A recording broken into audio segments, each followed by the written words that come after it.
Assalamualaikum warahmatullahi wabarakatuh. Waalaikumsalam warahmatullahi wabarakatuh. Selamat datang di acara Bedah Buku tahun 2023 dengan tema Remaja Anti Gabut. Alhamdulillahirrabbilalamin. Assalatu wassalamu ala asrofil anbiya'i wal mursalin wa ala alihi wa sahbihi ajmain amma ba'd.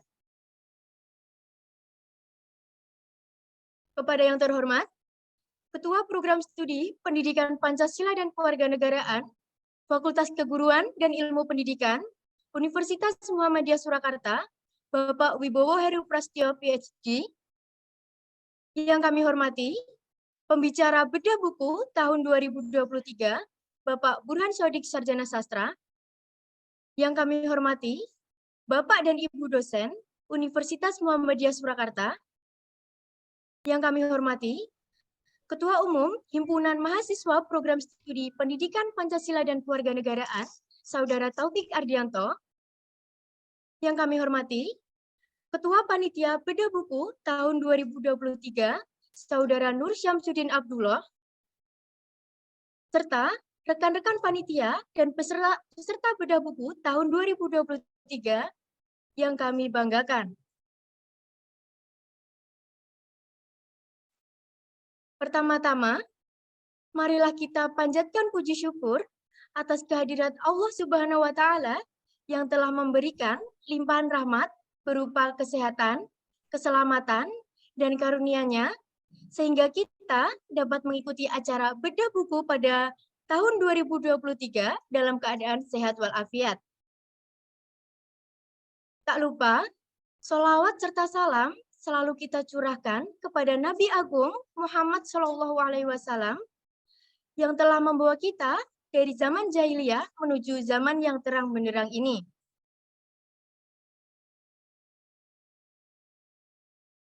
Selanjutnya, perkenalkan saya, Andini Septiana Cahyaningrum, selaku pembawa acara, akan menyampaikan susunan acara Bedah Buku pada pagi hari ini. Acara yang pertama, pembukaan. Acara yang kedua, pembacaan ayat suci Al-Quran. Acara yang ketiga, menyanyikan lagu Indonesia Raya. Acara yang keempat, sambutan-sambutan. Acara yang kelima, acara inti. Acara yang keenam, penutup.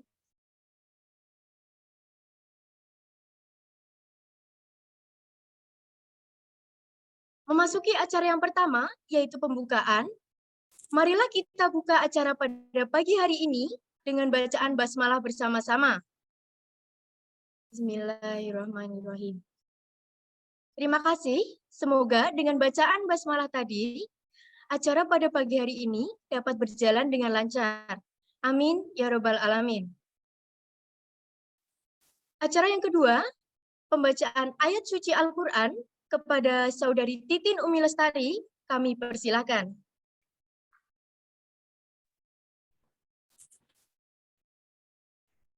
Assalamualaikum warahmatullahi wabarakatuh. Waalaikumsalam warahmatullahi wabarakatuh. A'udzu billahi minasyaitonir rajim.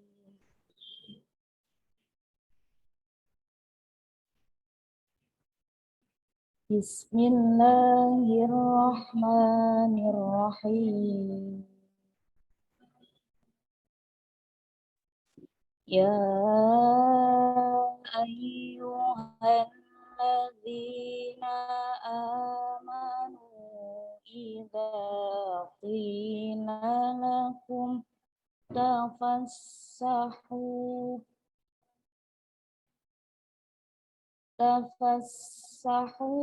fil majalisi fafsahu yafsahillahu lakum. Wa idza qila anshuzu fanshuzu yarfa'illahu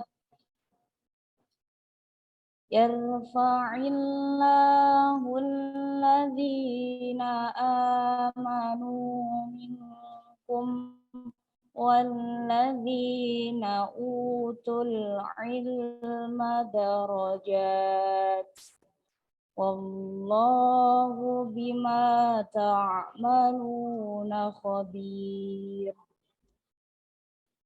Shadaqallahul azim.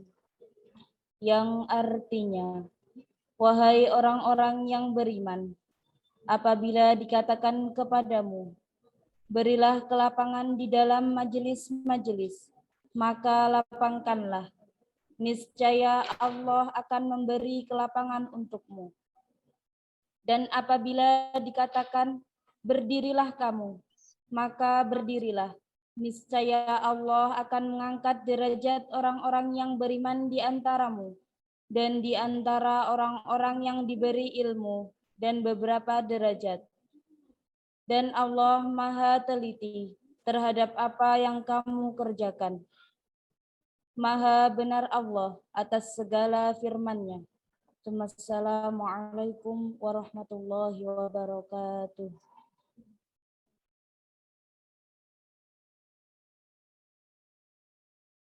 Terima kasih kepada Saudari Titin Umi Lestari yang telah membacakan ayat suci Al-Quran. Semoga dengan lantunan ayat suci Al-Quran akan menambah keimanan dan ketakwaan kita kepada Allah Subhanahu wa Ta'ala. Acara yang ketiga, menyanyikan lagu Indonesia Raya. Kepada panitia yang bertugas, kami persilahkan.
Baik, terima kasih kepada panitia sambutan-sambutan. Sambutan yang pertama akan disampaikan oleh Ketua Panitia kepada Saudara Nur Syamsuddin Abdullah. Kami persilahkan.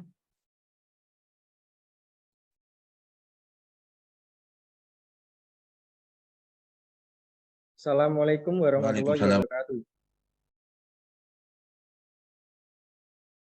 Yang terhormat kepada Ketua Program Studi Pendidikan Pancasila dan Kewarganegaraan, Bapak Wibowo Heru Prasetyo PhD, yang saya hormati, Ketua Umum Himpunan Mahasiswa Program Studi Pendidikan Pancasila dan Kewarganegaraan, Saudara Taufik Ardianto, serta teman-teman panitia dan peserta acara bedah buku yang saya cintai dan saya banggakan.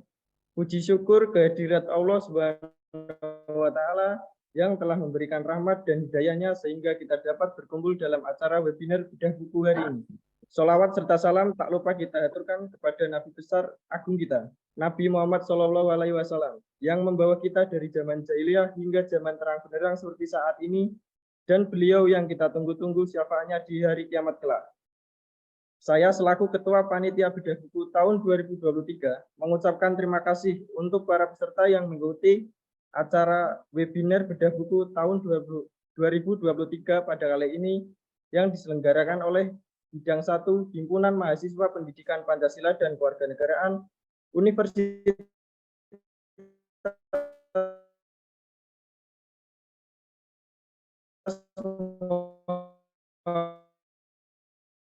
Muhammadiyah Surakarta. Dengan mungkin cukup sambutan dari saya. Bila ada kata yang tidak berkenan, saya mohon maaf. Wabillahi taufiq wal hidayah. Wassalamualaikum warahmatullahi wabarakatuh. Waalaikumsalam warahmatullahi wabarakatuh. Terima kasih kepada Saudara Nur Syamsuddin Abdullah selaku Ketua Panitia Acara Bedah Buku tahun 2023 atas sambutannya. Sambutan yang kedua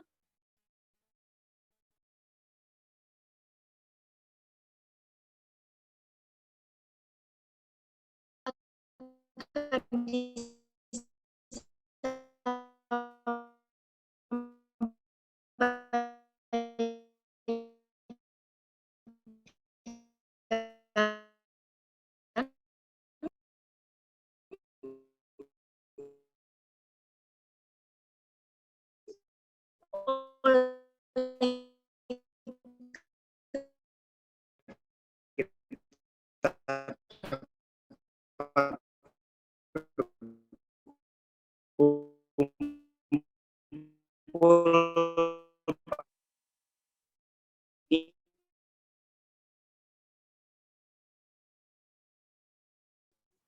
yang telah membawa kita dari zaman.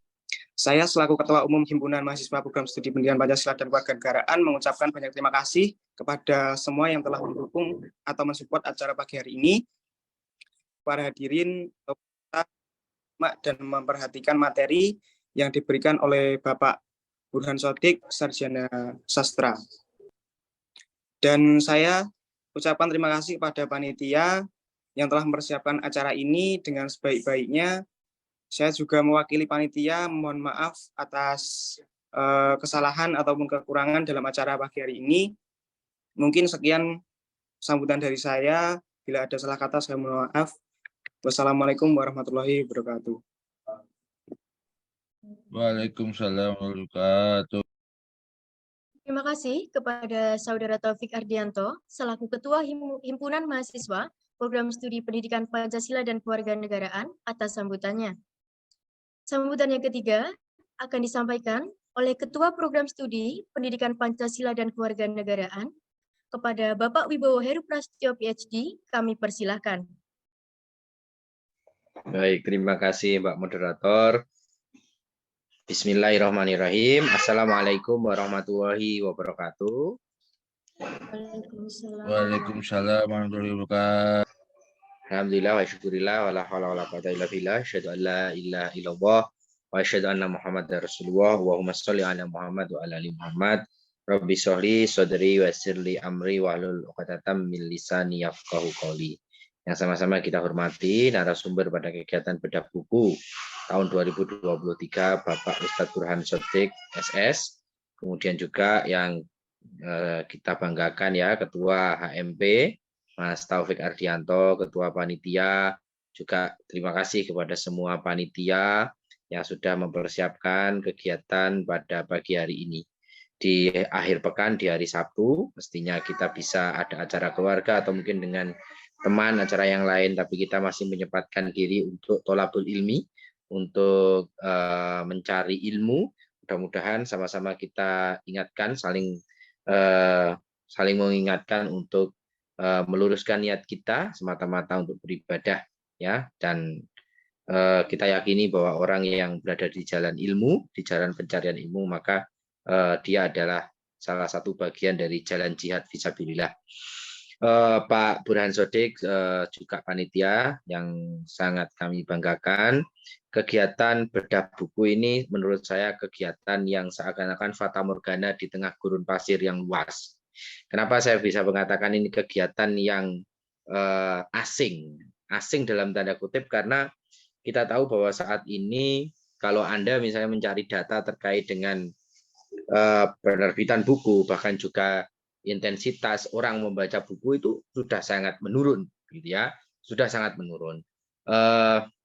Beberapa retail toko buku itu sudah gulung tikar ya, dan juga misalnya ada penerbit yang besar. Taruhlah kalau Anda misalnya ke mall ya, atau langsung saja saya sebutkan salah satu merek toko buku besar, misalnya Gramedia, ya itu yang dijual sekarang bukan hanya buku, bahkan di situ dijual tas. Di situ juga mereka menjual alat-alat olahraga. Kalau Anda ke Solo Square, Anda di Jalan Selamat Riyadi itu setelah melewati hotel yang setelah flyover Purwosari itu kan sebelahnya kiri jalan itu ada Togamas kan seingat saya. Tapi kemudian sepi. Terakhir saya belikan buku untuk anak itu mungkin sudah hampir setahun yang lalu lebih lah, 2 tahun yang lalu kalau tidak salah. Sekarang sudah tutup. Jadi beralih buku itu kemudian beralih ke versi digital. Tetapi juga menurut saya sebagai orang yang juga sering baca buku ya, rasanya beda antara membaca buku digital dengan membaca buku kertas. Tapi memang intensitas orang mau membaca buku itu makin berkurang. Kalau Anda lihat di Spotify ya, itu banyak channel-channel di Spotify itu yang dalam tanda kutip membacakan resensi buku. Membacakan resensi buku sehingga kita bisa mendapatkan intisari dari bacaan dalam waktu yang singkat tanpa menghabiskan waktu. Ya tentu ada plus minusnya ya, ada plus minusnya. Tapi saya pikir buku tetap akan memiliki tempat sebagai jendela informasi dunia, jendela dunia. Ya, jendela dunia. Jadi saya masih menyatakan bahwa buku itu tetap akan memiliki tempat ya sebagai salah satu sumber informasi dan pengetahuan. Nah, itu baru terkait dengan buku. Sambutan saya yang berikutnya adalah saya mengajak kita semuanya, ini terutama yang menjadi audiens ya pada kegiatan bedah buku kali ini adalah para remaja, ya. Kalau tadi kita niatkan untuk beribadah, maka mudah-mudahan ibadah kita, kegiatan hari ini itu bagian dari kita bersyukur karena Allah masih melimpahkan kepada kita nikmat penglihatan, nikmat kesehatan ya. Dan juga Allah masih memberikan kepada kita petunjuk tentang jalan kebenaran, yaitu dengan niat kita ibadah itu kita tahu bahwa itu berasal dari ajaran yang benar dari Rasulullah Muhammad SAW. Nah, dari hal yang terakhir yang saya sampaikan ini hanya bentuk lain daripada awalan sambutan, karena kalau biasanya kita mengajak untuk mensyukuri nikmat Allah, bersolat pada Rasulullah, sebenarnya kalau kita kaitkan dengan apa yang akan kita jalani hari ini, yaitu bagian dari kita bersyukur dan bagian daripada kita memuji akan perjuangan dari Rasulullah Muhammad SAW. Yang berikutnya, yang terakhir ingin saya sampaikan adalah bahwa judul buku kali ini ya yang saya dapatkan dari panitia karya Pak Burhan Sotik adalah remaja anti gabut gitu ya. Jujur saya belum membaca buku ini ya, tapi saya sangat yakin panitia sudah memilih buku yang cocok dan dengan narasumber yang sudah kita kenal track record-nya sebagai penulis, sebagai motivator dan seterusnya. Tapi yang ingin saya sampaikan kepada kita semuanya adalah siapa ini yang suaranya Abiyu ya, tolong ini di mute dulu ya Mas ya, Mas Abiyu. Oke. Ya, yang ingin saya sampaikan adalah seringkali ada orang mengatakan bahwa remaja, Anda ini hitungannya remaja atau dewasa. Kalau menurut saya Anda itu sudah dewasa, ya, sudah bukan lagi remaja. Itu adalah pencarian jati diri, ya, pencarian jati diri. Tapi menurut saya anak-anak sekarang, ya, jangankan membaca buku, mereka membaca informasi saja itu pilih-pilih informasi yang sebenarnya konten destruktif atau pengerusaknya itu besar. Ya, kalau kita lihat berita-berita terakhir itu ada yang bisa dikatakan remaja yang kemudian membuang bayinya, ada remaja yang kemudian menganiaya temannya, ada remaja yang luar biasa. Ya, meskipun saya sendiri juga kadang-kadang ketika menerima ada ajuan proposal penelitian mahasiswa, skripsi, PKM, kenakalan remaja, saya juga kadang nggak setuju karena yang nakal bukan hanya remaja, orang dewasa juga banyak yang nakal, ya kan? Tetapi remaja anti gabut, ya gabut itu kalau saya bisa katakan itu kayak nggak jelas kan aktivitasnya. Maka mudah-mudahan dengan kita membedah buku ini dari penulisnya langsung, ya dari pembicara, maka kita akan tahu bagaimana mengisi masa produktif kita dengan sesuatu yang berharga, dengan nutrisi dari bacaan yang baik gitu ya, yang berguna, bermanfaat. Sehingga Mas dan Mbak, masa remaja seperti Anda atau masa dewasa awal seperti Anda itu tidak lama. Tidak lama. Saya itu merasa 2000 usia menjadi panitia seperti Anda, itu baru kemarin rasanya. 2011, 2012 sampai 2013 saya selesai S1 itu seakan-akan baru kemarin, padahal itu sudah 10 tahun yang lalu gitu. Dan sekarang sudah berada pada tahapan harus ngasih sambutan. Harus tahapan menjadi dosen, menjadi orang tua, menjadi warga masyarakat. Jadi ternyata waktu kita untuk mengisi bahan bakar supaya nanti menjadi warga masyarakat, orang dewasa, itu ternyata nggak lama. Nggak lama. Jadi sangat disayangkan kalau nanti waktunya itu habis untuk kegabutan. Ya, waktunya itu habis untuk kegabutan. Kalau kita bicara sedikit ya terakhir dengan sejarah Islam, Muhammad Al-Fatih itu usia belasan tahun, ya 20 tahunan awal beliau membebaskan Konstantinopel. Gitu ya. Kemudian Zaid bin Sabit, ya ketua panitia pembukuan Al-Qur'an itu usia 15 atau 17 tahun itu sudah menjadi panitia pembukuan kitab suci. Ya, penulis pembukuan dan penulisan kitab suci. Jadi, ternyata generasi Islam awal, karena kita orang ikut kegiatan siang ini, ternyata generasi awal itu ternyata usianya sangat muda. Jadi mereka mengisi usia awalnya itu tidak dengan kegabutan. Ya, Imam Syafi'i sendiri 7 tahun sudah hafal fatwa. Berfatwa itu artinya ya dia sudah bisa mengeluarkan, sudah dianggap sudah sikoh, sudah terpercaya, sudah punya kapabilitas untuk mengeluarkan sebuah fatwa hukum fikih. 15 tahun bayangkan. Ya, dan ya itu luar biasa. Kalau kemudian sekarang dengan apa yang kita capai, ya bisa dikatakan kita itu benar-benar ketinggalan zaman ya, dibandingkan dengan pendahulu-pendahulu kita. Gitu ya.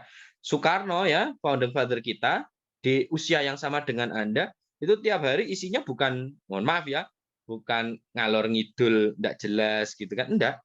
Soekarno hari-hari ini misalnya, kalau usia seperti Anda, itu enggak sekedar beliau kuliah di ITB jurusan arsitek, ya bukan, tapi beliau diisi dengan debat, ya debat, diisi dengan diskusi, dengan Cokro Aminoto, dengan Haji Samanhudi dan seterusnya. Kalau kita belajar tentang sejarah, jadi ternyata orang-orang besar itu memang sejak masa mudanya dia berhasil mengisi waktunya bukan dengan kegabutan, tetapi dengan banyak bekal untuk mungkin itu sambutan dari Bapak, mudah-mudahan bisa menjadi pelecut bagi kita semuanya untuk semangat mengais ilmu sebanyak-banyaknya dari Pak Burhan Sodik pagi hari ini, dan mudah-mudahan kegiatan seperti ini akan banyak diadakan oleh HMP. Mohon maaf atas panjangnya kata, maka akan semakin banyak silapnya lidah. Terima kasih. Mohon maaf juga kepada narasumber bila mana dalam pelayanan kami, Pak Burhan, ada hal-hal yang kurang berkenan. Terima kasih atas ilmunya, mudah-mudahan menjadi jariah bagi Pak Burhan dan bisa nanti diterap amalkan oleh para mahasiswa kami. Sekian, nasrullah wa wabarakatuh. Wassalamualaikum warahmatullahi wabarakatuh. Waalaikumsalam warahmatullahi wabarakatuh.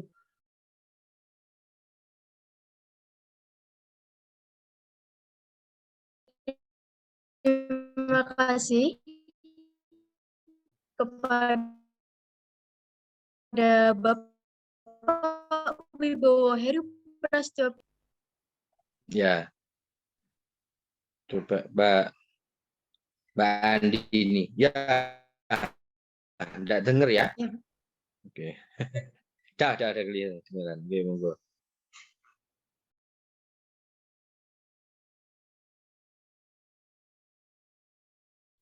Memasuki acara yang kelima, yaitu acara inti, bedah buku tahun 2023 yang akan dipandu oleh Saudara Sofyan selaku moderator. Kepada Saudara Sofyan, kami persilahkan. Terima kasih kami ucapkan kepada saudara dan Sofyan selaku master ceremony. Bismillahirrahmanirrahim. Assalamualaikum warahmatullahi wabarakatuh.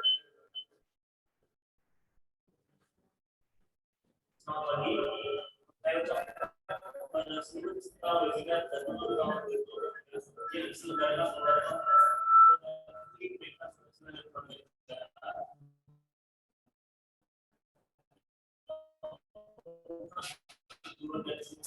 Ketua Program Studi Pendidikan Nasional dan Kewarganegaraan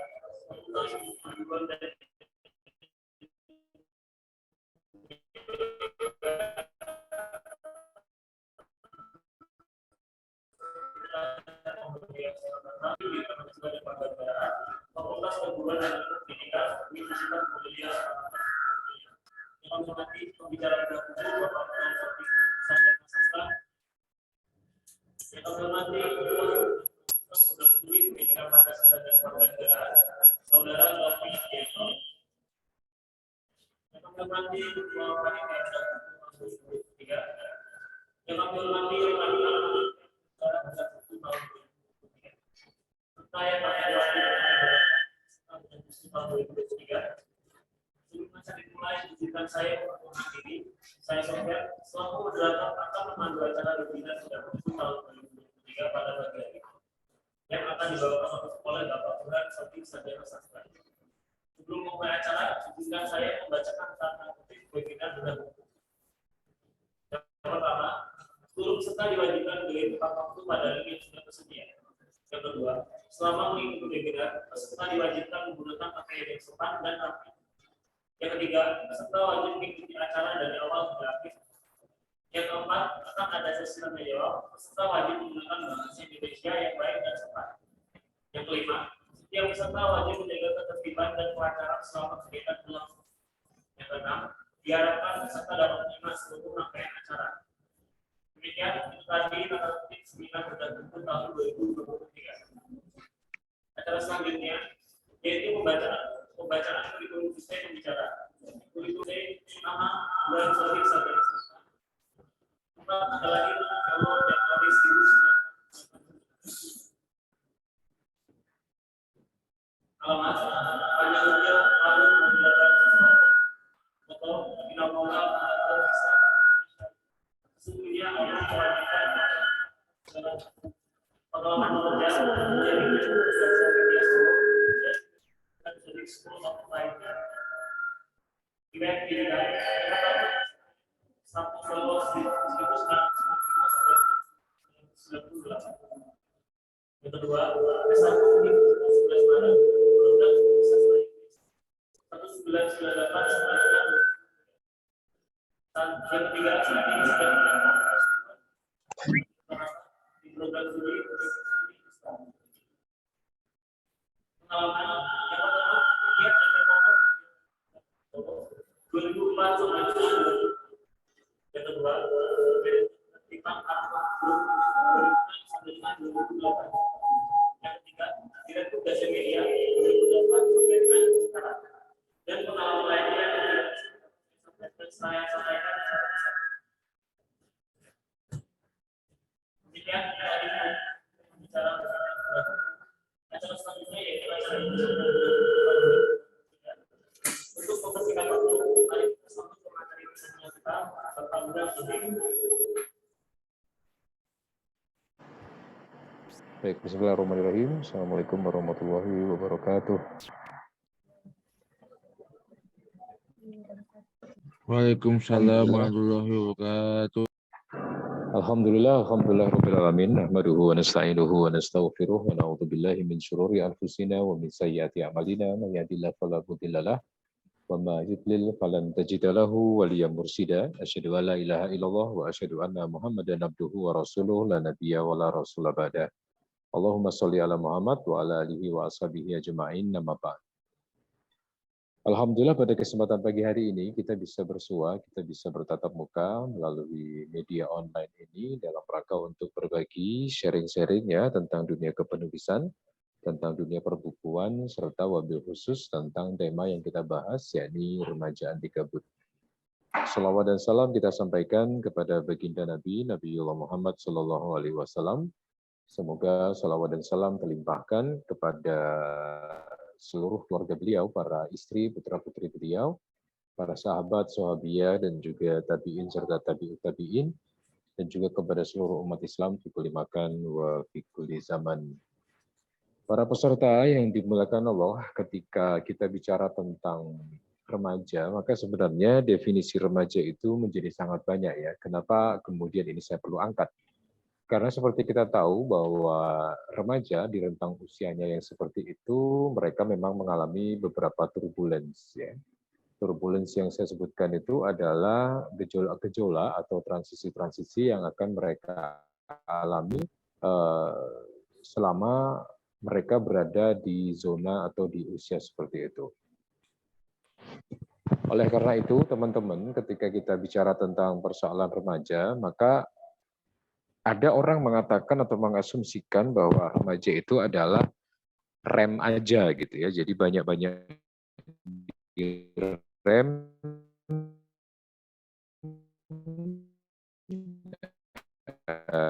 banyak jika sudah mendapati cobaan-cobaan atau mungkin turbulence yang cukup besar pada hidupnya.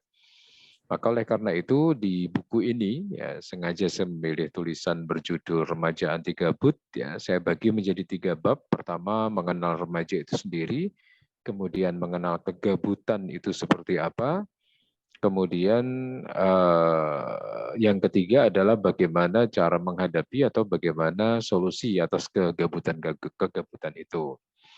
Nah, kalau kita bicara remaja, sebenarnya ada banyak sekali potensi-potensi atau kelebihan yang mereka miliki. Apa saja? Pertama, kelebihan yang sifatnya potensi pikiran, ya. Pikiran-pikiran anak remaja kita itu kalau dibandingkan dengan generasi sebelumnya, ya, mereka memiliki kecepatan berpikir lebih cepat daripada bapak-bapak atau ibunya atau bahkan kakek dan neneknya. Seperti sekarang dengan perkembangan AI ya, artificial intelligence, bahkan dengan aplikasi-aplikasi yang muncul, bahkan kemudian dengan perkembangan teknologi yang luar biasa. Orang kalau dulu harus bikin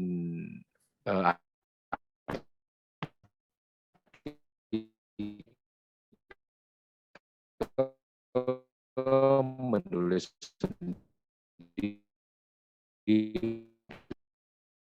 sekarang bikin presentasi, sekarang cukup dengan AI yang ada, mereka sudah bisa menggunakan presentasi secara singkat, bahkan video dan lain sebagainya.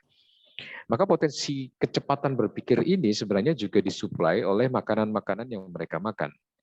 Kalau dibandingkan makanan-makanan yang dimakan oleh generasi bapak-bapaknya atau generasi kakek-kakeknya, tentu saja berbeda, ya, berbeda dalam artian secara gizinya, secara bahan-bahannya, secara protein, karbohidrat, ya, gula, dan lain sebagainya, memang hari ini anak-anak remaja itu dimanjakan dengan makanan-makanan yang super berkualitas gitu.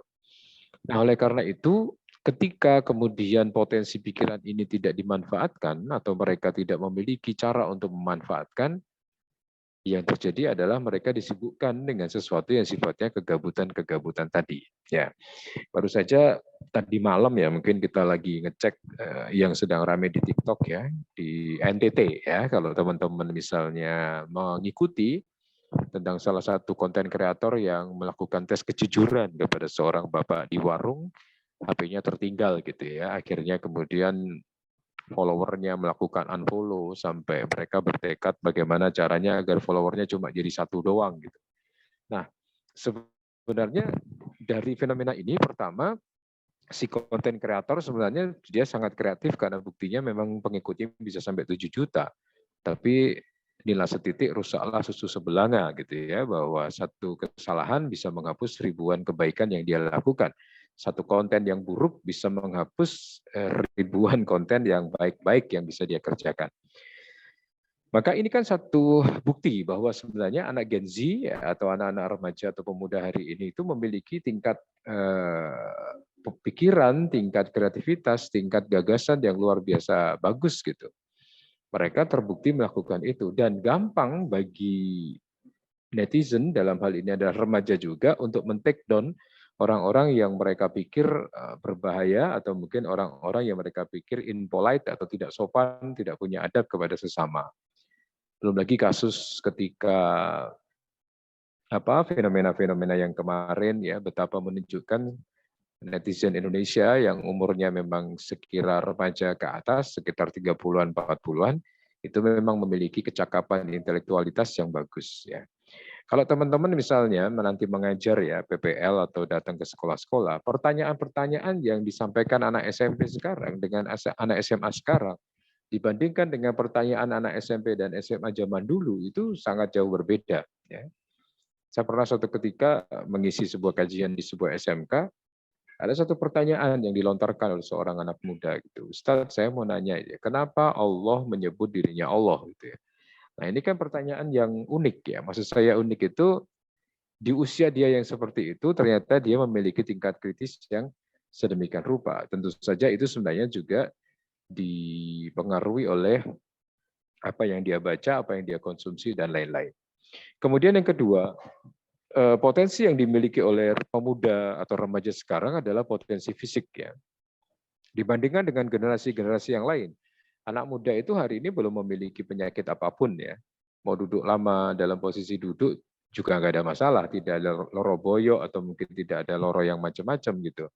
Kakinya juga nggak ada masalah, nggak capek, nggak apa. Mau jalan lama juga nggak ada masalah, mau begadang juga oke-oke saja. Tetapi ketika potensi ini tidak mereka sadari, mereka akan lebih mudah untuk menggunakan potensi-potensi yang Allah titipkan itu untuk sesuatu yang buruk. Ya. Karena ada satu prinsip, seseorang itu terpenjara oleh apa yang tidak dia ketahui. Ya. Selama dia tidak tahu apa-apa, maka dia tidak akan berbuat apa-apa. Nah, makanya ketika ada kasus di Jawa Timur, seorang anak dosen ya ditemukan meninggal di depan game online. Dia nge-game sampai tidak tahu waktu, tidak makan, tidak minum, bahkan menahan untuk BAB, BAK dan lain-lain. Sampai akhirnya dia ditemukan meninggal di depan komputernya gitu ya, karena mereka punya potensi tapi mereka tidak gunakan potensi itu untuk sesuatu yang bisa menolong mereka di masa depan. Nah, kemudian yang ketiga adalah potensi yang sifatnya seni ya. Anak muda sekarang kreativitasnya luar biasa, mereka bisa menciptakan karya-karya. Maka saya tadi bilang di Instagram saya, tadi pagi saya bikin konten, kalau dibandingkan dengan the old generation, generasi-generasi lama, fasilitas yang dimiliki anak muda sekarang itu lebih variatif. Laptop ada, wifi ada, kafe di mana-mana ada. Orang tinggal colok, dia mau duduk di situ, pesan kopi, mau nulis, mau ngerjakan tugas, mau nugas, mau bikin skripsi, mau nulis buku, mau bikin konten, apapun, cuma bayar 25.000, 35.000, dia bisa gunakan kafe itu seharian ya. Kalau memang memungkinkan ya, ada AC, ada colokan listrik, dia tidak perlu bayar sewa. Dibanding dengan zaman dulu ketika seseorang mau koneksi internet saja, mereka harus masuk ke warnet ya, mereka harus bayar sekian rupiah, mereka harus langganan. Sekarang dengan fasilitas yang banjir kayak gitu, seharusnya mereka memiliki banyak karya dibanding dengan generasi-generasi sebelum mereka. Nah, pertanyaannya kok tidak gitu ya? Kok tidak banyak karya yang muncul dari teman-teman? Nah, ini nanti kita bahas ya. Nah, kemudian saya geser ke pembahasan berikutnya tentang kegabutan itu sendiri ya. Orang hari ini sering ngomong ya, saya gabut ya. Saya merasa gabut ini di kosan sendiri, nggak tahu ngapain. Kamu kenapa di sini? Aku gabut nih komah mas gitu ya. Atau kamu kok melakukan seperti itu? Lah saya gabut kok Pak gitu ya. Jadi gabut itu sekarang menjadi satu term, satu istilah yang memang sudah sering didengar oleh anak-anak muda, baik itu anak SMP, SMA atau kuliah, untuk menunjukkan satu posisi di mana mereka doing nothing, mereka nggak tahu kudu ngapain, mereka tidak tahu harus menghabiskan waktu dengan apa, maka ada istilah itu ya, gabut ya. Gabut itu dalam posisi kalau saya ngambil satu definisi, dia tidak tahu harus ngapain, akhirnya dia membuang waktu dengan sesuatu yang percuma. Nah, kegabutan itu menjadi masalah kita. Kenapa orang menjadi gabut itu karena mereka tidak tahu harus melakukan apa, Kemudian kalaupun tahu ya, sekali lagi kalaupun tahu, mereka merasa tidak punya cukup effort untuk melakukannya ya. Misalnya teman-teman di sini kan kalian dengan adik-adik kalian itu kan dikasih labeling sama orang-orang dengan istilah generasi rebahan. Jadi lebih suka rebahan, lebih suka duduk-duduk, lebih suka santai gitu ya. Kalau anak 80-an, anak 80-an itu dianggap sebagai seorang yang hard worker ya. Prinsipnya adalah kalau pengen sukses ya kerja keras ya, berkeringat ya, tidak tidur kalau perlu ya. Tapi anak 90-an berpikir ya kerja itu ya apa namanya tidak cuma pakai kerja keras tapi juga harus kerja cerdas ya. Tapi kalau anak 2000-an mikirnya kan ya tidak perlu kerja keras, tidak perlu juga kerja cerdas karena sebenarnya dengan rebahan pun akan bisa menghasilkan cuan gitu. Nah, pergeseran generasi dengan pola pikir ini kan harusnya dipahami oleh teman-teman gitu. Artinya bahwa kenapa kok gabut ini menjadi marak ya karena memang zonanya atau mungkin hawone itu memang hawa seperti itu ya. Di mana kemudian orang hari ini misalnya kalau orang 80-an itu tidur di mana aja bisa tidur. Orang 90-an juga kayak gitu, tapi kalau anak 2000-an mungkin harus pakai AC, harus nyaman, harus spring bed, harus bersih dan lain sebagainya. Nah, maka karena kegabutan ini sudah jamak di kalangan teman-teman, remaja, pemuda, mahasiswa, SMP, SMA, maka kiranya satu karya ini, Remaja Anti Gabut ini, bisa memberi satu celah masukan kepada teman-teman. Ya, kita nggak harus gabut kok gitu ya, masih ada banyak hal yang bisa kita kerjakan. Nah, makanya di saat orang-orang lain banyak gaya, ya, orang kalau sekarang pengen bergaya kan gampang ya Mas. Misalnya kita mau punya iPhone gitu ya, punya HP yang keren ya 12 Pro Max ya.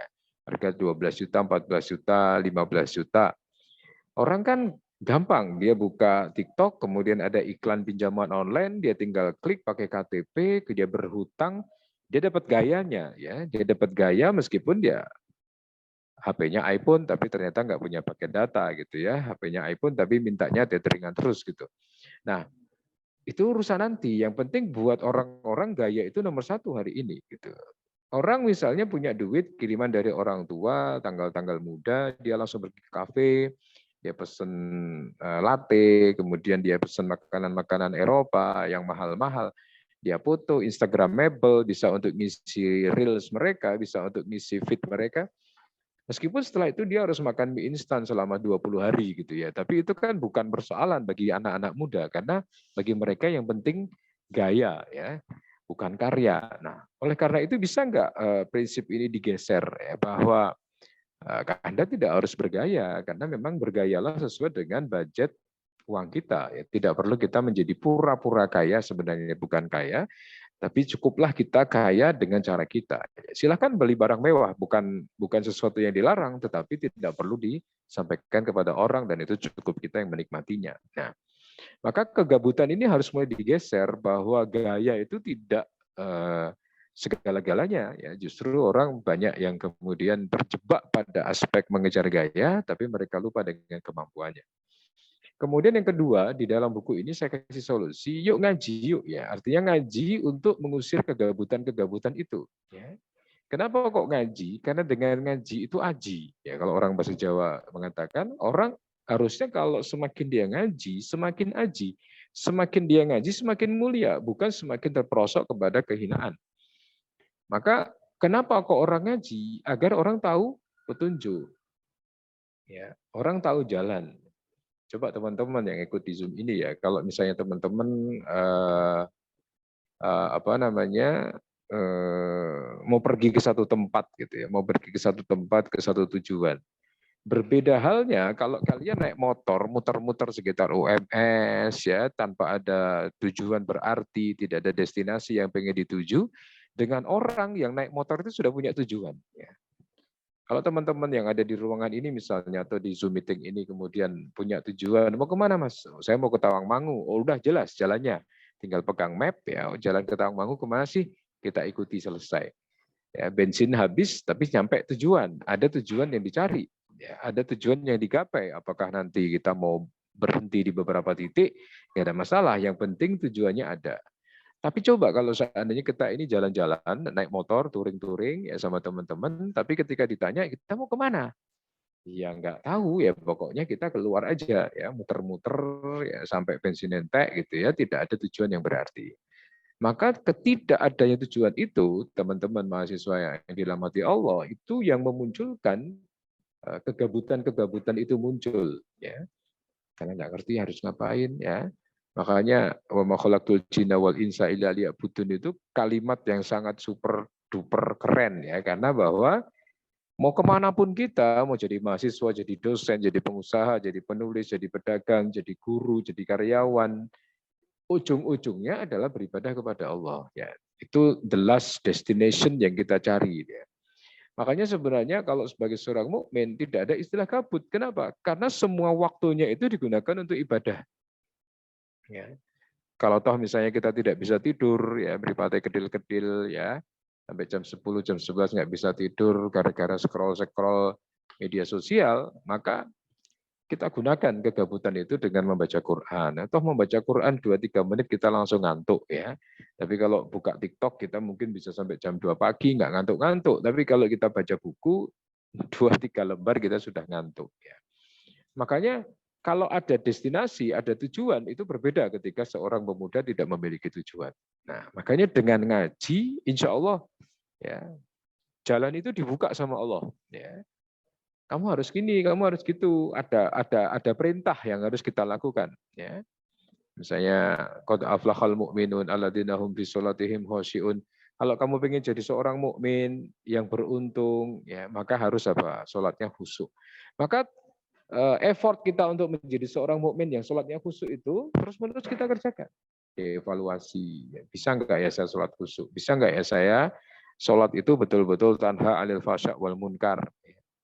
Karena toh sekarang ya remaja-remaja, pemuda-pemuda kalau sholat ya sekedar sholat, ya kurang khusyuk, kurang tumakninah, waktunya nggak tepat, ya.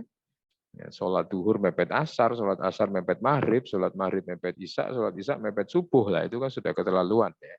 Nanti kalau ditegur ya kan yang penting aku sholat mas ya, timbangannya aku rasa sholat ya. Nah, geser kebiasaan kita dengan ngaji. Ngaji itu akan bikin ngaji bukan bikin orang suka bijeni gitu ya.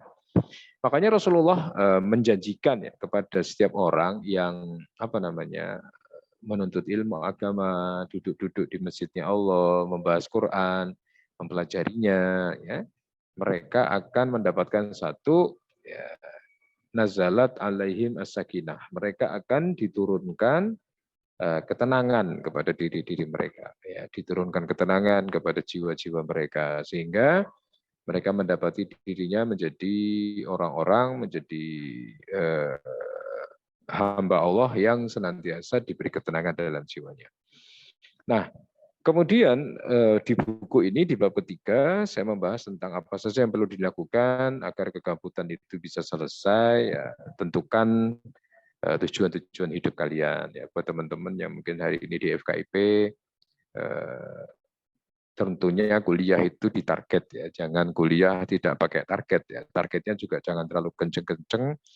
Nikmati saja prosesnya, hayati, jalani, capai, gapai apa yang sudah Anda cita-citakan. Ya. Bahkan kalau bisa itu satu hari itu Anda ada 3 hal yang harus dijawab sama teman-teman. Ya, kamu mau ngapain, kamu mau melakukan apa, dan kamu mau membahagiakan siapa. Ya, kalau 3 hal ini ditanya terus setiap saat, ya, kepada yang bersangkutan, kepada diri kita sendiri, kita hari ini mau ngapa, mau berbuat apa, mau menggapai apa, mau membahagiakan siapa. Insya Allah setiap berlalunya kehidupan kita itu akan menjadikan diri kita menjadi pribadi yang lebih memiliki target-target dalam kehidupan ya, tidak sekedar menjalani hidup tanpa ada tanpa ada target-target, tapi kita betul-betul menjadi pribadi yang on schedule ya, sesuai dengan schedule-nya, sesuai dengan target-targetnya. Nah, itu garis besar ya, garis besar tentang buku yang saya tulis. Dan ini teman-teman, ini buku yang ke-67 yang saya tulis ya. Saya menulis sejak tahun 2006 sampai sekarang. Dan saya kuliah di UNS dulu, bagian sastra Inggris, jurusan sastra, dan saya memang suka menulis itu sejak SMA. Ya. Sejak SMA saya sudah suka menulis. Tulisan yang saya tulis adalah buku harian waktu itu, kemudian berkembang menjadi buku yang pertama, judulnya Nggak Harus Pacaran. Nah, kalau tadi saya sudah bicara tentang buku saya, mungkin yang sesi kedua ini saya mau bicara tentang how-nya. Ya. Nah, teman-teman di sini kan para mahasiswa ya, jadi kalian berada di satu markas ilmu ya, markas pendidikan di mana akses ke dosen itu mudah, akses ke cendekiawan mudah, akses ke para PhD, para doktor juga mudah, akses ke library, ya, perpustakaan juga mudah. Lingkungan di UMS ini mendukung kita untuk berkreasi dengan ilmu-ilmu yang kita miliki. Nah, sebenarnya ibarat kata pasar sayur, ya pasar sayur, sayurnya sudah banyak sekali. Ada wortelnya, ada kubisnya, ada kecambahnya, ada macam-macam lah ya. Kayak pasar lah, ada semua yang kita butuhkan untuk masak itu ada. Nah, cuma persoalannya ternyata tidak semua orang itu mau masak, padahal bahannya banyak gitu. Kubis tinggal ngambil, wortel tinggal ngambil, buncis, ya, daun-daunan, bayam, kangkung tinggal ngambil, ayam juga tinggal ngambil, telur tinggal ngambil. Tapi ternyata dengan keberlimpahan bahan kayak gitu, tidak semua orang mau masak. Gitu. Maka ibarat kata seperti itu, di UMS ini kalian itu dimanjakan dengan fasilitas yang ada. Tapi persoalannya, kenapa kok kemudian kita tidak mengelahirkan karya? Gitu. Nah, oleh karena itu, teman-teman yang dimuliakan Allah, mulailah untuk berpikir ke sana ya. Dokumentasikan pikiran-pikiran teman-teman ya, gagasan-gagasan, nilai-nilai yang ingin ditularkan kepada masyarakat secara umum ya. Lihat kondisi hari ini gitu ya. Saya kemarin lihat ada satu berita bahwa di satu tempat di Indonesia ini, saya tidak perlu sebutkan namanya, itu terjadi Mbak, razia HP di sebuah SD, sekolah dasar. Dan gurunya itu baru tercengang ketika didapati di salah satu HP atau beberapa anak ini HP-nya ketika kepegang itu ada grup WA komunitas LGBT gitu ya, ada grup WA komunitas LGBT di usia SD mereka itu, ya. Tentu saja ini para pendidik ya, kita para ustadz ya, para pendidik, bapak-bapak, ibu-ibu itu ya pasti ya ngelus dodo itu ya, kok bisa terjadi kayak gitu ya. Bahkan di Amerika saja sudah mulai terjadi banyak kerusuhan ya antara pendukung LGBT dengan para orang tua yang menolak pelajaran LGBT dimasukkan ke dalam sekolah-sekolah mereka.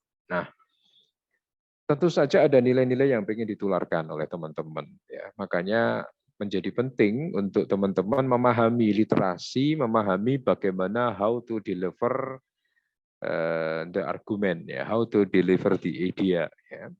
Karena setiap kepala dari teman-teman ya para mahasiswa ini saya pikir ya memiliki sesuatu yang ingin disumbangkan, memiliki sesuatu yang ingin disampaikan, memiliki sesuatu yang ingin diyakinkan kepada masyarakat tentang hal-hal yang bisa kita perbaiki. Ya.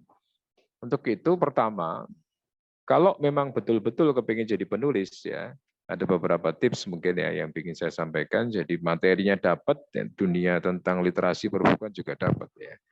Pertama, milikilah kebiasaan yang baik. Ya, kebiasaan yang baik itu apa? Dengan platform penulisan yang ada, usahakan pilih salah satu, kemudian cobalah untuk intensif di situ. Ya. Kalau saya sering meminta kepada murid-murid menulis saya itu, menulislah sehari sekali, ya, setiap hari itu minimal 3 paragraf. Ya. 3 paragraf isinya apa, Pak? Ya sudah, isinya apa saja. Ya. Isinya tentang kebaikan yang ingin kamu share, ya. Isinya tentang materi-materi yang mungkin kamu dapatkan di perkuliahan, atau mungkin kamu habis sholat subuh mendengarkan tausiah, materinya bagus kamu share, atau di jalanan kamu lihat ada sesuatu yang menarik pengen kamu share. Jadi ide apapun yang sekiranya itu bisa menjadi tulisan, silahkan dibikin tulisan. Ya. Karena kalau kita membiasakan untuk menulis apa yang menjadi ide dan pikiran-pikiran kita, itu akan melatih apa? Melatih menjadi pribadi yang ekspresif. Pribadi ekspresif itu pribadi yang yang tidak segan-segan atau tidak malu-malu untuk menyampaikan ide dan gagasannya kepada orang lain. Apa yang menurut kita biasa, bisa jadi bagi orang lain adalah sesuatu yang luar biasa. Mungkin kita mikir, alah cuma kayak gitu aja mau saya tulis. Tapi ternyata ketika dibaca oleh orang lain, mereka itu tercerahkan. Mereka mendapatkan semacam pengetahuan-pengetahuan baru. Misalnya, bagaimana mengatasi overthinking. Mohon maaf, saya minum dulu.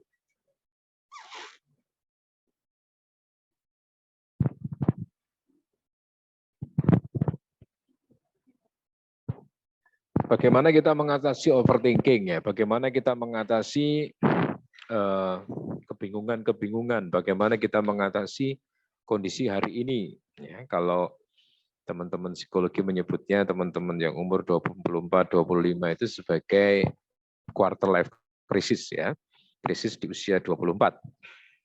Lulus kuliah, tidak segera dapat pekerjaan, dibukain bisnis sama bapak ibunya, ya dibikinkan kafe, dibikinkan wedangan, nggak jalan, teman-teman sudah pada nikah, sementara kehidupan percintaan kalian begitu mengenaskan, ya ditolak sana sini, tidak bisa maintain terhadap hubungan-hubungan cinta yang ada. Nah, tentu saja hal itu menjadikan seseorang kebingungan. Nah, ketika kamu share pengalaman-pengalaman kalian, itu akan menjadikan satu pelajaran yang berarti, ya. Maka biasakanlah untuk terus-menerus membiasakan diri dengan kebaikan-kebaikan dengan cara berlatih menulis setiap hari. Ya. Kalau teman-teman lakukan itu selama 40 hari, ya, pokoknya pendak dino. Kalau saya itu biasanya menulis itu jam 5 pagi sampai jam 6 pagi. Ya. Jam 5 pagi habis pulang dari masjid, nulis sampai nanti setengah 6 sampai nanti jam 6, udah. Hariannya itu hari biasa ya, kita kalau ada undangan ngisi kita ngisi, kalau undangan seminar kita seminar. Selain itu ya menulis yang wajib pagi itu aja. Nah, nanti otak kita ini ya teman-teman itu akan terbiasa. Kalau pagi sudah disetting untuk kreatif, bangun tidur posisi seger, ya sering baca buku juga, sering membaca fenomena, mengikuti perkembangan berita-berita, ya. Kayak sekarang ini yang lagi ramai adalah penyakit rabies ya, yang sudah memakan korban banyak juga, ini anak-anak kecil. Itu akan menjadikan kita menjadi pribadi yang talk aktif ya. Maksudnya tidak melulu harus talk aktif itu secara lisan, tapi juga bisa secara tulisan-tulisan. Ya. Teman-teman jadi pintar nulis, jadi pintar mengatakan gagasan-gagasan itu melalui teks-teks yang bisa dinikmati oleh orang banyak. Nah, kemudian kalau kesulitan mencari ide, nah, Ustadz saya ini kok pengennya juga kayak gitu, tiap hari nulis, tapi kalau saya kok nggak bisa menemukan ide ya. Ya. Ide itu bisa didapat dari 3 ya teman-teman. Ya, pertama banyak jalan, ya. Yang kedua banyak baca, yang ketiga banyak silaturahmi. Banyak jalan itu maksudnya apa? Sediakan budget ya untuk jalan-jalan. Ya. Karena dengan jalan-jalan itu kita akan mendapati pengalaman-pengalaman baru, kita akan mendapati hal-hal menarik yang belum pernah kita tahu, kita akan mengerti common wisdom ya, atau kebijakan-kebijakan lokal wisdom yang menarik untuk bisa kita ketahui, adat-adat, kebiasaan, ya, yang itu bisa menjadi sebuah cerita. Kayak kemarin ketika saya nulis masalah kebiasaan jagong di Kota Solo ya, ada susdek ya istilahnya, hidangannya itu ada teh, ada snack, ada sop, ada nasi, ada es krim gitu ya. Tapi ternyata kemudian ada orang bilang, coba Pak ke Magelang gitu ya. Mungkin di sini ada teman-teman dari Magelang. Magelang itu lebih enak lagi. Jadi ketika kita jagong gitu ya, kita datang ke resepsi itu satu meja itu milik kita semua gitu. Jadi disajikan di situ, tinggal semua menjadi milik kita. Mau dimakan apa saja monggo gitu. Nah ini yang saya sebut sebagai sering jalan-jalan ya, melihat kekayaan Indonesia ini kayak apa ya. Saya pernah suatu ketika itu malam-malam saya diundang ke Malang, saya naik kereta ya. Naik kereta di Solo Balapan itu saya ketemu sama seorang turis ya, turis dari Manca ya. Saya tanya, where are you from? I came from United Kingdom ya. Saya dari UK, saya dari Inggris ya. what are you? Kamu profesinya apa? Ya, saya hanya sebagai seorang desainer kemasan ya, atau desainer kardus gitu ya. Lalu kemudian dia bilang, untuk pergi ke Indonesia, untuk pergi ke Bromo, dia bilang, itu saya harus menabung selama 1 tahun. Ya.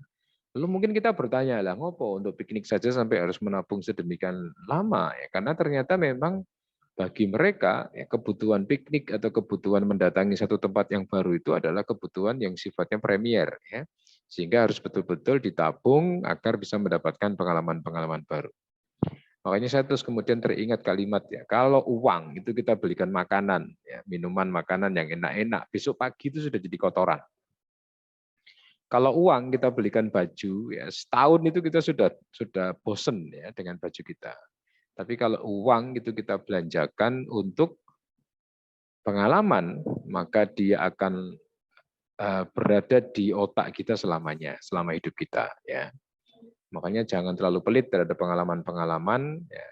Itulah kenapa mungkin ya tiket-tiket Argentina lawan Indonesia ini menjadi laris, karena orang mikir ya kapan lagi Argentina datang ke Indonesia. Ya. Orang pengen dapat pengalaman, teriak-teriak di stadion, melihat Indonesia melawan juara dunia gitu ya, atau tiket Coldplay itu kenapa 11 juta masih dibeli juga, karena memang orang lebih ke aspek pengalaman gitu. Nah, yang pertama tadi ya membiasakan dengan menulis setiap hari 3 paragraf. Yang kedua, kalau nanti tulisan-tulisan kita itu sudah kita kumpulkan menjadi minimal 60 halaman, maka itu baru bisa disebut sebagai buku ya. Disebut buku itu kalau sudah 60 halaman. Nah, tekniknya menulis buku ini bisa banyak ya. Bisa menggunakan metode tahapan, metode butiran, metode frequently asked question atau FIQ, atau metode question and answer atau QA ya. Contoh misalnya, teman-teman yang berada di FKIP ini, UMS, mungkin adik-adik kelasmu di SMA kamu dulu pengen wants to know, pengen tahu ya, Mbak caranya masuk UMS, apa wae sing kudu disiapke. Kalau di jurusan kamu itu harus bagaimana gitu. Nah, mulai dari pertanyaan-pertanyaan adik-adik itu kamu kumpulkan, kamu jawab sendiri pertanyaan-pertanyaan itu sudah jadi buku. Tinggal nyari 60 orang, bertanya dengan pertanyaan yang berbeda-beda, kamu jawab satu-satu. Itu sudah menjadi satu buku. Nah, itu sesederhana itu sebenarnya menulis buku itu. Ya, tidak terlalu complicated kalau kita melakukan pendekatan-pendekatan yang tepat. Ya, jadi jangan dibayangkan buku itu sebagai sesuatu yang berat ya, jangan ya. Anggap saja menulis itu sebagai proses rekreatif ya. Kalau saya seringnya kayak gitu. Jadi ketika kita penat ya terhadap lelahnya dunia ya, menulis itu sebagai proses untuk melepas ya, melepas rilis ya apa yang ada di kepala kita ya. Kemudian yang ketiga, kalau sudah terbiasa menulis, kemudian buku itu naskahnya sudah kita kumpulkan, terus platformnya apa? Kita distribusikan lewat apa? Nah, kalau dulu teman-teman itu salurannya cuma satu, penerbit. Dan penerbit pun penerbit besar. Maksudnya kayak penerbit-penerbit yang cetakannya itu banyak sampai 5.000 sampai 10.000 gitu. Tapi sekarang pilihannya bisa sangat variatif ya. Teman-teman bisa tahu bisa sampaikan ke penerbit-penerbit indie. Ya, kalau di Instagram itu banyak ya paket-paket penerbitan. Nanti nah perbedaannya yang teman-teman harus tahu, kalau penerbit mayor ya, penerbit besar itu kita dibayar ya. Jadi kita dibayar royalti, kita dapat uang setiap kali terbit, atau kita jual naskah kita sekali itu saja, istilahnya jual putus ya. Tapi kalau penerbit indie, kita yang membayar buku kita. Jadi kita membayar 600.000 atau 1.200.000, nanti dapat sekian buku cetak, nah kita bisa jualan buku itu sudah dalam posisi ISBN, cover, layout sudah dihandle sama mereka. Ya. Betapa luar biasa gitu ya. Makanya oleh karena itu teman-teman, sekarang salurannya bisa sangat variatif. Ya. Kemarin saya lihat ada seorang penulis cewek ya, dia bisa terkenal di Facebook karena dia rutin menulis tentang dunia rumah tangga. Akhirnya para pembaca itu dikumpulkan menjadi satu kolam, dibikinkan grup Facebook, disuruh menikmati tulisan dia setiap hari, dibikin orang itu penasaran dengan tokoh yang diceritakan, konflik yang dibikin menarik ya. Sampai-sampai kemudian ditarik dia ke dalam kolam. Ibu-ibu mbak-mbak yang masih pengen mengikuti serial kisah-kisah yang saya tulis, silahkan masuk ke WA group saya. Nah, di WA group itu dikumpulkan dia satu kolam. Nah, baru kemudian diarahkan untuk closing pembelian bukunya. Nah, ibu-ibu, mbak-mbak, ini naskah saya sudah saya bukukan. Siapa yang tertarik mau beli, silahkan harganya 50.000. Nah, bayangkan kalau seandainya satu grup WA itu maksimal 1.000 orang, mereka semua membeli naskah kalian, tidak perlu ke penerbit besar, tidak perlu ke penerbit indie, kalian sudah dapat cuan dari situ. Nah, itu contoh saja bagaimana ketika menulis itu bisa menghasilkan hobi yang kemudian bisa membantu ekonomi gitu ya. Nah, akan tetapi di awal-awal teman-teman usahakan memang jangan berpikir uang dulu ya. Kalau nanti kita berpikir uang gampang malesnya ya. Kalau nggak laris terus kemudian apa? Ngelokro gitu ya, atau mungkin malas untuk berkarya lagi. Tapi cobalah berpikir bahwa ketika menulis itu men-share nilai ya, membagi nilai, membagi kebaikan ya. Karena kita wong Islam ya mikirnya itu amal jariah. Nanti kalau kita sudah mati ya, tapi tetap ya tulisan-tulisan kita itu akan abadi ya, abadi di dunia maksud saya ya, dibaca orang, diambil manfaatnya, diambil hikmahnya, diambil kebaikan-kebaikan dari apa yang saya tulis. Nah kemudian pertanyaannya, ya, bagaimana cara agar kita punya endurance? Ya, endurance itu apa? Daya tahan untuk punya ide terus, gitu. Punya ide terus, gitu. Kok renek amat ini ya ide itu? Ya. Makanya saya teringat waktu saya ikut pelatihan menulis di Jakarta, ternyata penulis itu menemukan ide itu unik-unik ya. Ada seorang penulis namanya Andreas Hareva. Saya pernah ikut pelatihan beliau di Jakarta. Itu dia menulis, dapat ide itu dari mana? Ya.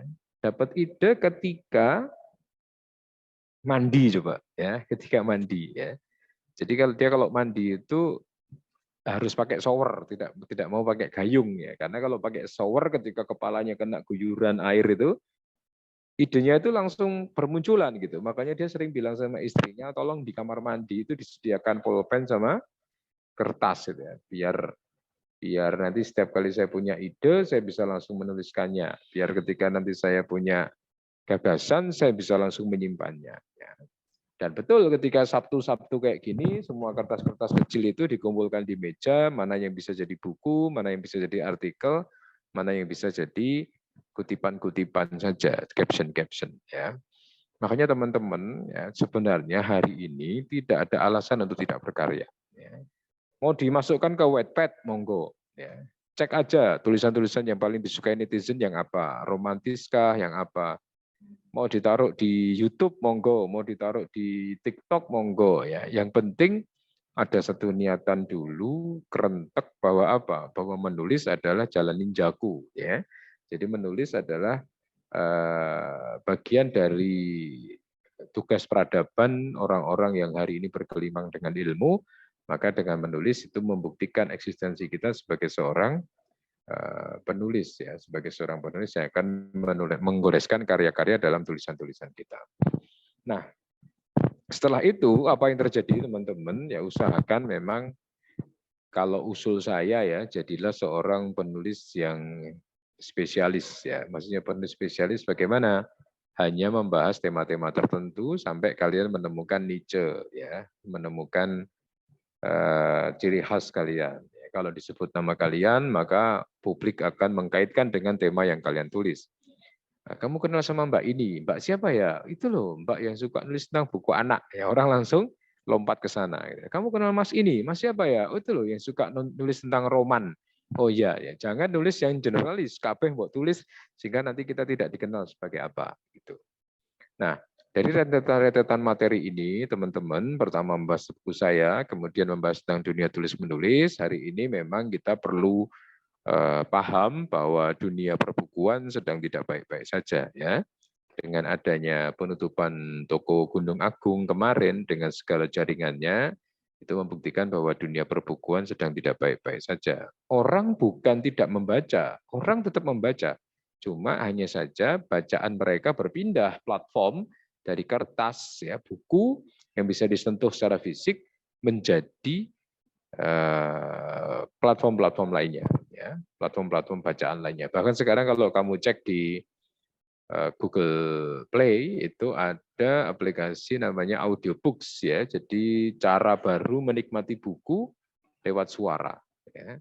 Jadi buat teman-teman mahasiswi yang gabut ya, suaranya tapi bagus, bisa itu ya, bikin akun di situ, kamu beli novel 1, kamu baca tiap hari, rentang antara setengah jam sampai 1 jam, kamu bagi menjadi part-part yang banyak ya. Nanti orang kalau ngunduh suara kamu ya, menikmati novel dengan suara bukan dengan teks ya, kita dapat cuan dari situ ya.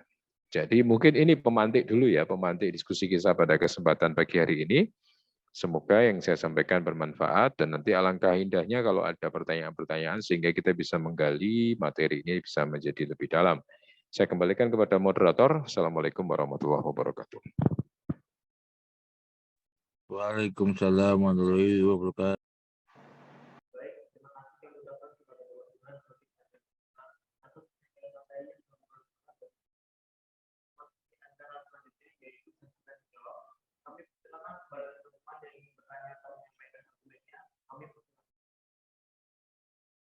Saya ulangi, bagi teman-teman yang ingin bertanya, kami persilakan untuk bertanya. Saya izin bertanya, Pak. Ya, silakan, Pak. Sebelumnya perkenalkan, nama saya Mila Rusta Anggreni, asal instansi saya Universitas Muhammadiyah Surakarta. Saya ingin bertanya, Pak, jika kita sudah membuat karya, namun karya yang kita buat itu kurang peminatnya dalam karya yang kita buat. Lalu bagaimana cara kita untuk mengatasinya agar karya yang kita buat itu banyak peminatnya, Pak? Ya, Terima baik. kasih. Langsung dijawab atau nanti? Langsung bisa, Pak. Oh ya, baik. Pertama untuk mengantisipasi agar karya kita itu disukai adalah melakukan riset ya, riset pasar dulu. Teman-teman bisa datang ke toko buku atau mungkin ke marketplace buku atau misalnya ke toko buku besar ya, cek ya, klik aja di Google misalnya judul bestseller ya. Judul bestseller itu apa aja misalnya. Nah dari situ kita punya ide ya, oh ternyata buku-buku yang rame itu ini gitu ya, buku-buku yang rame itu tema-tema pertanian, tema-tema bisnis ya, maka kita mencoba menulis dengan tema-tema seperti itu ya. Akan tetapi kalau misalnya teman-teman itu sifatnya adalah saya nggak peduli pasar sih, yang penting saya punya selera sendiri, nah itu mungkin lebih butuh effort ya, lebih butuh effort untuk meyakinkan kepada pembaca bahwa tulisan Anda bermanfaat gitu. Nah, ketika misalnya hari ini kan eranya memang era medsos, era pencitraan ya, sebagai penulis ya jangan malu untuk mengkampanyekan tulisan-tulisan kita. Tulisan saya ini bermanfaat loh untuk para teenagers ya, untuk para gadis ya dalam mengelola pengembangan pribadinya ya. Jadi kita viralkan lewat medsos-medsos yang kita punya ya. Kemudian kita minta umpan balik dari pembaca, kira-kira kurangnya apa ya. Menurut kalian karyaku kurang apa nih gitu. Nanti mereka kasih masukan. Nah, dari situ kita bisa belajar kita kira-kira memperbaiki tulisan kita harus dengan apa, seperti itu.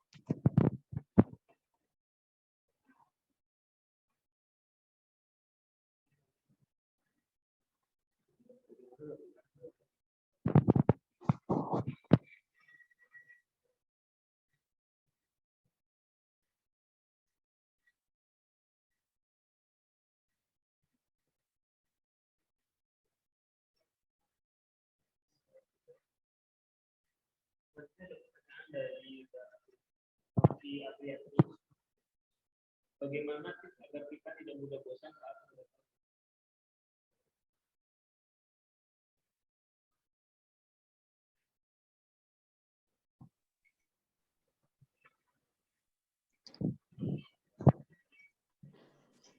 Selanjutnya dari pertanyaan Mbak Afi Aprianti, bagaimana tips agar kita tidak mudah bosan saat membaca Al-Quran, apalagi ketika gabut, hawa-hawa ngantuk menguap itu kuat sekali. Sekian, terima kasih. Ya.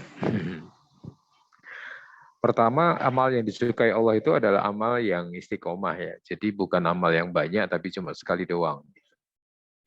Makanya coba kita cari jam-jam berapa biasanya kita longgar, kemudian jam-jam berapa biasanya kita bisa membaca Al-Quran secara tenang, ya. Tidak gerusa-gerusu, tidak gelisah, tidak cepet-cepetan. Misalnya pada maghrib ya, pada maghrib 3 ayat atau 5 ayat atau 1 lembar, 1 halaman itu sudah cukup ya. Tapi dilakukan tiap hari, ya, istimror berkelanjutan itu lebih bagus daripada baca 30 juz tapi baru sekali ya. Setelah itu enggak.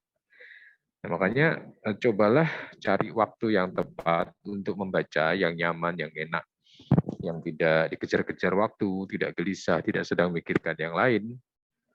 Lalu kemudian cobalah untuk membaca sesuai dengan kemampuan kita. Kita mampunya berapa? Sehalaman atau setengah halaman, 1 ruku atau mungkin cuma 10 ayat itu lebih bagus rutin daripada sekali tapi setelah itu enggak gitu.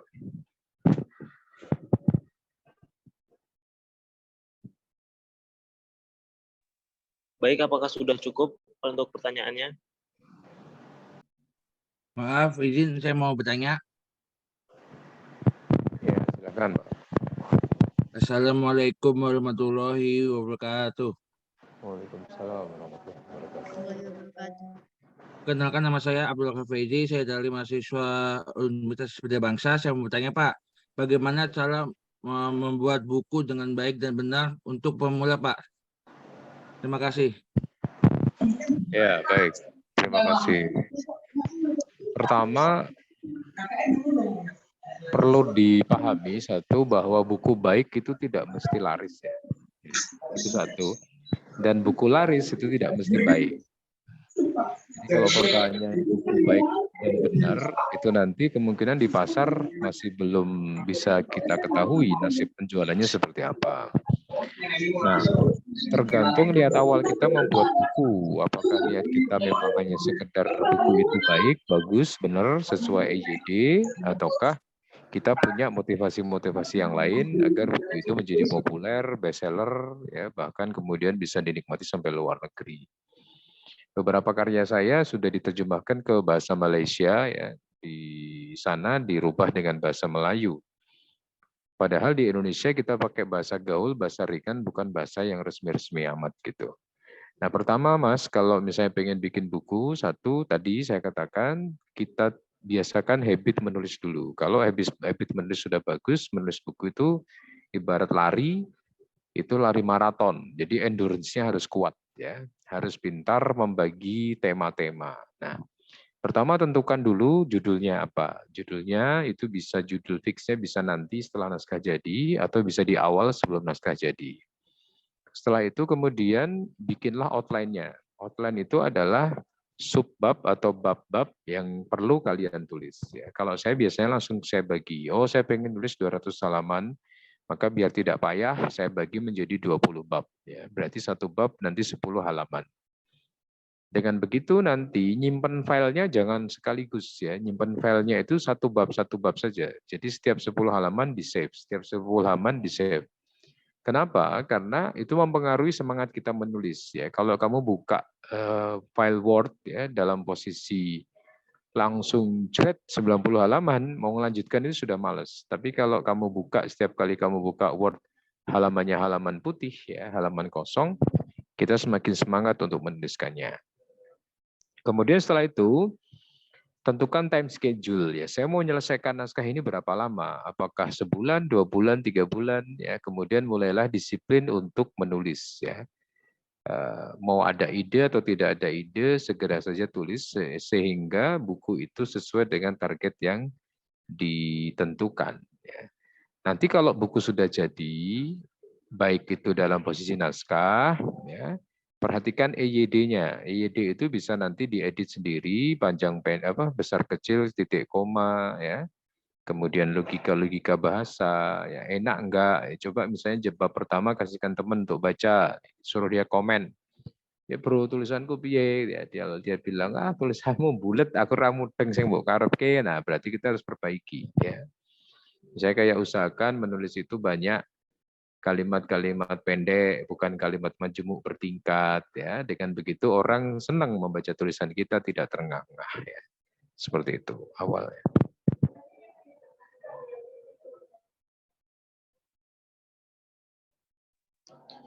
Apakah sudah cukup atas jawabannya?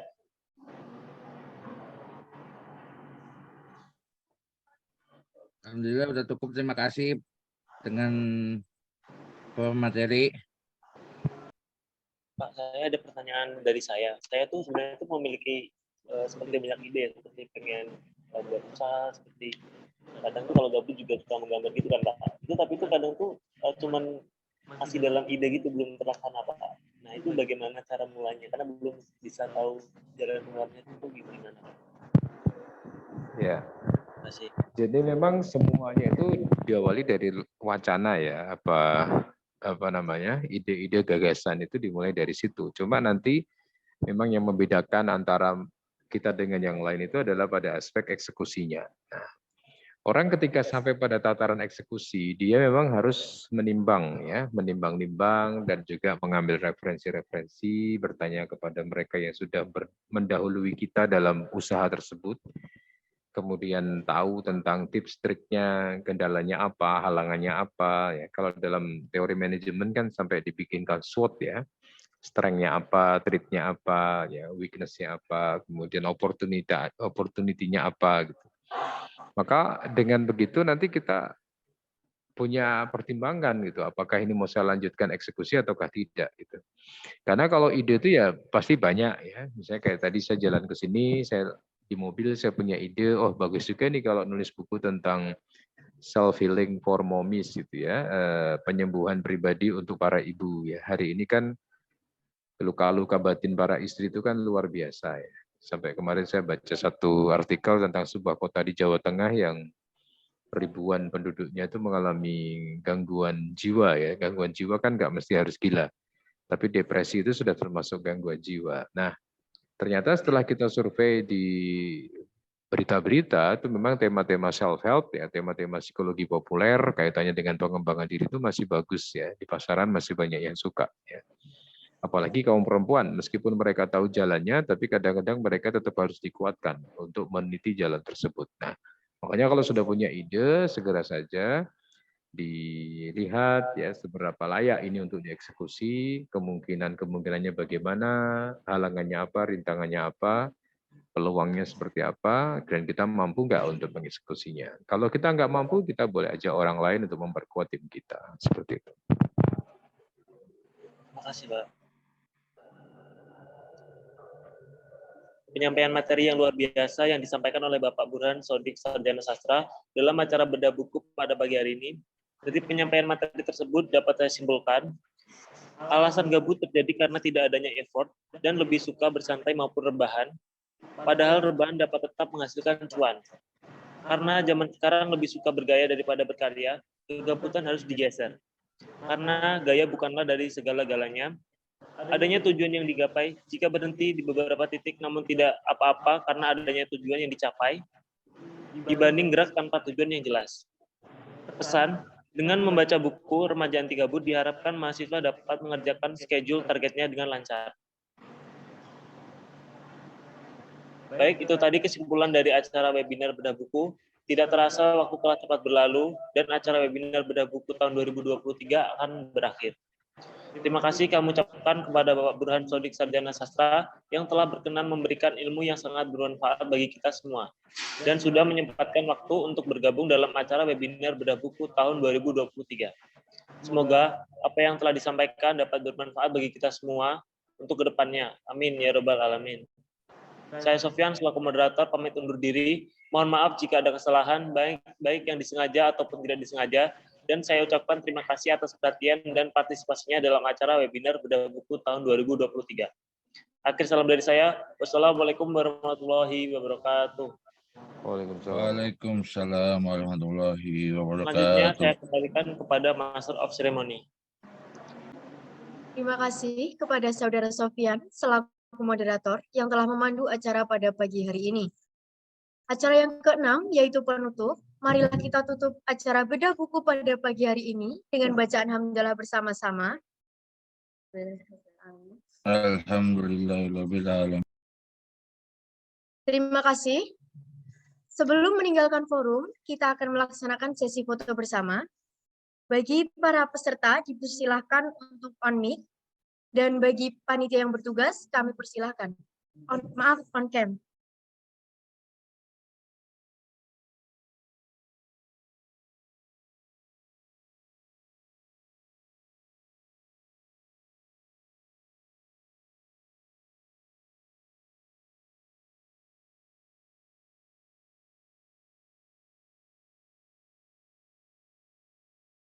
Untuk slide yang pertama, akan saya hitung.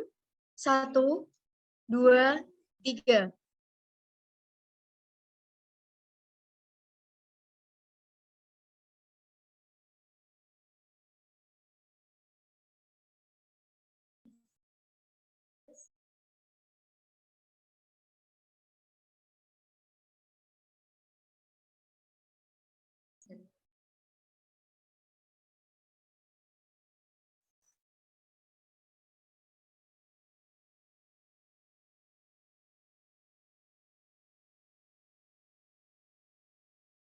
Yang kedua. Untuk slide yang kedua, akan saya hitung. 1, 2, 3.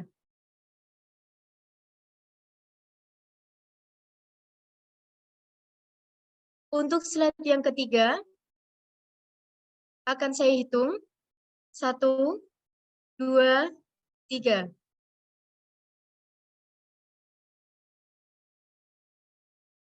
Untuk slide yang terakhir, akan saya hitung.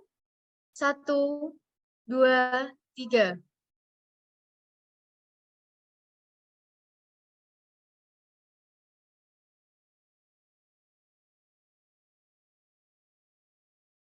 Demikian, saya selaku pembawa acara, mewakili seluruh panitia, mengucapkan terima kasih atas keikutsertaan peserta dalam acara bedah buku tahun 2023, dan mengucapkan permohonan maaf apabila dalam penyelenggaraan acara masih banyak kekurangan dan kesalahan. Saya, Andini Septiana Cahyaningrum, pamit undur diri. Akhir salam dari saya. Wabillahi taufiq wal hidayah. Wassalamualaikum warahmatullahi wabarakatuh. Waalaikumsalam warahmatullahi wabarakatuh. Waalaikumsalam warahmatullahi wabarakatuh.